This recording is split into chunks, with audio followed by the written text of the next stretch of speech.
Gig economy అంటే ఒక ఆర్గనైజేషన్లో ఫుల్ టైం ఎంప్లాయీగా కాకుండా ఇండిపెండెంట్ కాంట్రాక్టర్స్గా ఆర్ ఫ్రీలాన్సర్గా వర్క్ చేసే ఎకానమీ సిస్టమ్. ఇందులో work task based or project బేస్డ్గా ఉంటుంది. Delivery and logistics, freelancing, ride sharing, home services gig ఎకానమీలో మేజర్ షేర్గా ఉన్నాయి. Gig economy flexibility, on demand services and digital platform బేస్డ్గా వర్క్ అవుతూ ఉంటుంది. Here flexibility means gig workers తమకు నచ్చిన టైంలో నచ్చిన ప్లేస్ నుంచి వర్క్ చేసుకునే కంపాటబిలిటీ ఉంటుంది. Next, on demand services. Customer necessity బేస్డ్గా వర్క్ జనరేట్ అవుతుంది. ఎగ్జాంపుల్, మనం ఆన్లైన్లో ఫుడ్ ఆర్డర్ పెట్టడము, క్యాబ్ బుక్ చేయడం లాంటివి.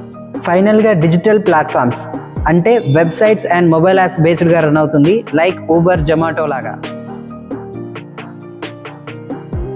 Gig economy pros and cost చూసుకుంటే work life balance and extra income ప్రోస్గా ఉన్నాయి. అండ్ జాబ్ సెక్యూరిటీ లేకపోవడము, హెల్త్ అండ్ ఇన్సూరెన్స్ బెనిఫిట్స్ లేకపోవడం మేజర్ ప్రాబ్లంగా ఉంది. అండ్ ఏది ఏమైనా ఫైనల్గా గిగ్ ఎకానమీ జాంబిజియన్ లైఫ్ స్టైల్కి సూటబుల్గా ఉండడం అండ్ కంపెనీస్కి కాస్ట్ ఎఫెక్టివ్గా ఉండడంతో ర్యాపిడ్గా గ్రోత్ అవుతూ ఉంది.